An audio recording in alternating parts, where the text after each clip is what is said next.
दोनों ही एक दूसरे की आंखों में खो जाते हैं। गोवन तो बस दोही की आंखों में खो जाता है और जैसे ही वो अचानक से होश में आता है तो वो उससे नज़रें चुराने लगता है। दोही भी ये बात समझ जाती है और उससे पूछती है कि क्या तुम ठीक हो, लेकिन गोवन तो उसे बिना बात करे ही अपने साथ में ले जाता है और हाथ पकड़ के उसे उसके अपार्टमेंट में छोड़ देता है। गोवन तो बार बार दोही से नज़रें चुरा रहा होता है।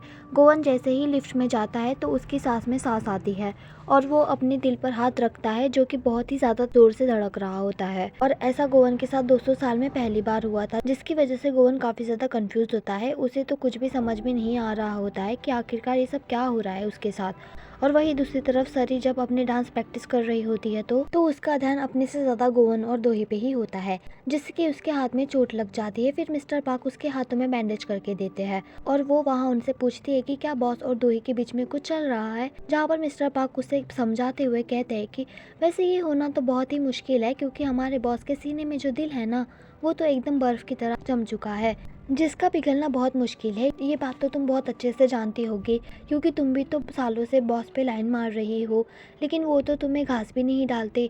यहाँ गोवन भी दोही के बारे में सोच सोच कर काफ़ी ज़्यादा परेशान हो रहा था कि आखिरकार मुझे एक इंसान के लिए कैसे फीलिंग्स आ सकती है। वही दोही का भी यही हाल था। वो भी गोवन के बारे में सोच रही होती है कि आखिरकार वो मुझसे ऐसे कैसे नजरें चुरा रहा था। बेचारी दोही तो गोवन का सारा गुस्सा अपने दांतों पर ही उतार देती है, यानी ज़ोर ज़ोर से ब्रश करती है और उसके बाद वो फ़ोन में चेक कर रही होती है कि ज़्यादा लेट नहीं हुआ है अभी, और इसलिए वो सोचती है कि वो सीधा जाके गोवन से इस बारे में बात कर लेगी। और वो सीधा उसके ऑफिस के बाहर पहुंच जाती है। यहाँ गोवन तो नहा रहा होता है तो बहुत ही ज़्यादा परेशान होता है और वो भी दोही के बारे में सोच रहा होता है, और वो अपने दिल और दिमाग को समझाते हुए बोलता है कि उसे परेशान होने की बिल्कुल भी ज़रूरत नहीं है, क्योंकि यहाँ पर सब कुछ सही है और मुझे दोही के लिए कोई भी फीलिंग्स नहीं है।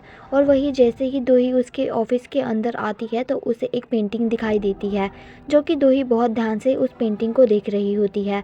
तभी उसके पीछे सरी भी अपनी तलवार लेकर पहुंच जाती है। दोनों ही फिर एक दूसरे को देखकर डर जाते हैं और यहाँ दोही ने तो अपनी पेपर स्प्रे वाली गन ही निकाल ली होती है और वही सरी भी अपनी तलवार के साथ होती है। लेकिन सरी दोही को पहचान लेती है और उससे कहती है कि हमारे बॉस रात के टाइम किसी से भी मिलना पसंद नहीं करते हैं। लेकिन दोही सरी से बोलती है कि तुम्हारे बॉस और मेरा रिश्ता बहुत ही खास है, और ये बोलकर सीधा आ जाती है गोवन के ऑफिस के अंदर। और वहाँ पर इतनी सारी घड़ियों को देखकर वो तो सोच में ही पड़ जाती है कि आखिरकार इतनी सारी घड़ियाँ यहाँ पर क्या कर रही है। लेकिन वो तो जानती ही नहीं थी कि ये सारी घड़ियाँ गोवन के कॉन्ट्रैक्ट का एक पार्ट है। सामने ही उसे एक शेल दिखाई देता है जिसमें एक चमकती हुई माय डीमन वाली बुक थी, जिसे तो दोही बस लेने ही जा रही थी कि तभी वहाँ पर गोवन आ जाता है और वो दोही को पूछते हुए कहता है कि आखिरकार तुम यहाँ पर क्या कर रही हो, और वैसे भी किसी दूसरे के सामान को बिना पूछे नहीं छूना चाहिए, स्पेशली मेरे सामान को। और इसी टाइम पर दोही गोवन के गले में लटके हुए क्रॉस लॉकेट को देखती है और साथ ही उसकी बॉडी को घूरने लग जाती है और उसके बाद वो तो शर्मा ही जाती है। लेकिन उसी टाइम पर सरी भी दरवाजे के बाहर से उन दोनों की बातें सुनने की कोशिश कर रही होती है, जिसे गोवन देख लेता है। फिर जैसे ही वो गेट खोलता है तो सरी तो वहाँ पर गोवन को बेबी बेबी बोलकर दोही को जलाने की कोशिश कर रही होती है और गोवन की बहुत ज़्यादा फिक्र कर रही होती है, जैसे कि वो उसकी गर्लफ्रेंड हो। और साथ ही उसे बोलती है कि बेबी किसी के भी सामने ऐसे बिना शर्ट के मत आया करो। लेकिन गोवन उसे बोलता है कि तुम्हें अपनी डांस की प्रैक्टिस नहीं करनी क्या, और ये बोलकर उसे जाने के लिए बोल देता है।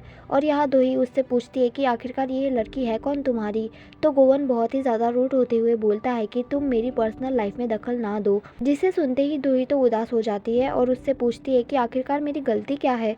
जहाँ गोवन उसे बोलता है कि हमारे बीच में ऐसा कुछ भी नहीं है जो मैं तुमसे अच्छे से बिहेव करूँ। दोही को तो उसकी ये बात बहुत ही ज़्यादा बुरी लग जाती है और दोही उसे बोलती है कि ठीक है, तुम्हें जैसा लगे वैसा करो, और वहाँ से चली जाती है। और वही दूसरी तरफ नोसुक का बेटा मियोंग अपने साइकेट्रिस्ट के पास होता है, जो कि उनसे अपना ट्रीटमेंट करवा रहा था। और वहाँ वो उनसे बोलता है कि मेरे हाथों से किसी का खून हो चुका है, जिसे सुन के तो डॉक्टर काफ़ी डर जाते हैं। और हंसते हुए मियोंग बोलता है कि मैं तो सिर्फ ये चेक कर रहा था कि आप मेरी बात सुन भी रहे हो या नहीं।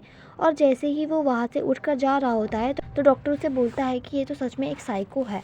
और भाई ये सुनते ही मियोंग का तो दिमाग ही खराब हो जाता है। और यहाँ नोसुक ने भी सारे शेयर होल्डर को पहले ही अपने जाल में फंसा लिया होता है, जिससे कि ना चाहते हुए भी उन्हें अपनी पोजीशन बचाने के लिए नोसुक का साथ देना पड़ जाता है और उसे प्रेसिडेंट बनाने के लिए वो लोग भी मान जाते हैं। दूसरी तरफ जब डॉक्टर वॉशरूम में होते हैं तो अचानक से मियोंग वहाँ पर पहुँच जाता है और उन्हें बेरहमी से पागलों की तरह मारने लग जाता है। जिससे कि मारते-मारते तो उनकी साँसें ही बंद हो जाती है और उनकी वहीं पर डेथ हो जाती है। नोसुक और उसका बेटा मियोंग दोनों साथ में घर पहुँचते हैं, जहाँ पर नोसुक ने मियोंग की शर्ट पर खून लगा हुआ देख लिया होता है। लेकिन यहाँ पर वो उससे कुछ भी नहीं कहता और अपने रूम में चला जाता है, जहाँ पर उसकी पत्नी हेडफ़ोन लगाकर गाने सुन रही थी और साथ ही वो एक सीन देखती है जिसके अंदर मैडम जो अपने ग्रीन हाउस में होती है और अचानक से उनके सीने में पेन होने लग जाता है। फिर जैसे ही वो दवाई निकाल कर खाने लग जाती है, तो देखते ही देखते उनकी वहीं पर डेथ हो जाती है।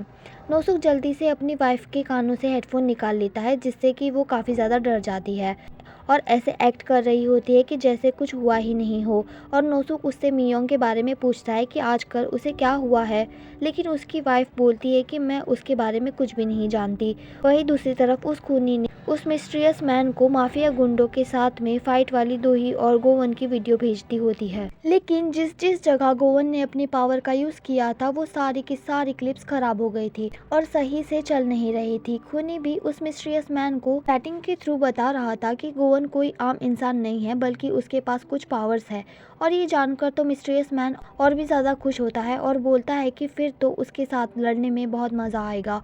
नेक्स्ट सीन में गोवन दोही को लेकर तो सीधा ऑफिस पहुंच जाता है, लेकिन दोनों काफ़ी ज़्यादा नाराज़ थे एक दूसरे से, सही से बात भी नहीं करते। और ऑफिस पहुंचते ही सारा स्टाफ तो उनको ही देखने लग जाता है कि लगता है कि बॉस और उनके बॉडीगार्ड के बीच में कुछ तो गड़बड़ है। सोई भी, जो कि हमेशा गोवन पर लाइन मारती रहती है, वो भी उससे बोलती है कि लगता है कि बॉस और आपके बीच में कुछ सही नहीं चल रहा, आपकी लड़ाई हुई है क्या। और इनकी सारी बातें सुनकर तो गोवन और भी ज़्यादा फ्रस्ट्रेट हो जाता है।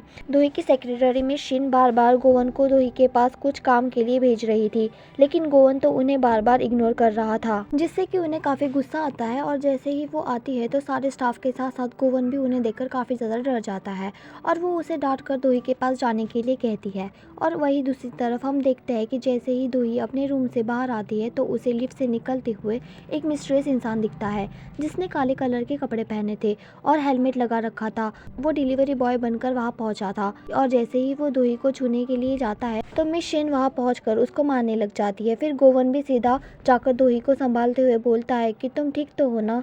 और जैसे ही वो लोग उसका हेलमेट उतारते हैं तो वो कोई और नहीं बल्कि हमारे मिस्टर पार्क होते हैं, जो कि गोवन को वहाँ पर देखने के लिए आए थे, क्योंकि उनको गोवन कल से बहुत ज़्यादा परेशान लग रहा था।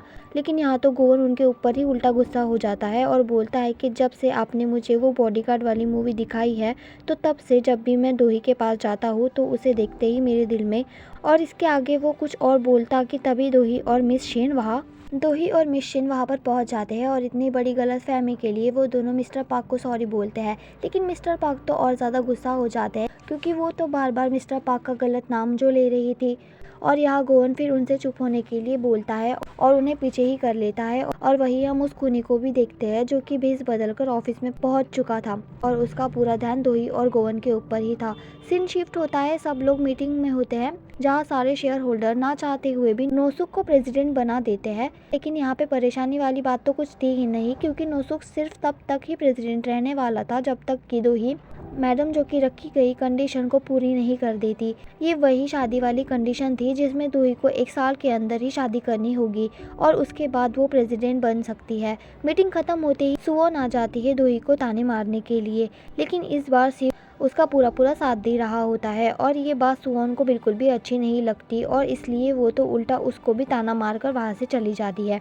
गोवन भी बाहर खड़े होकर दोही का इंतज़ार कर रहा होता है।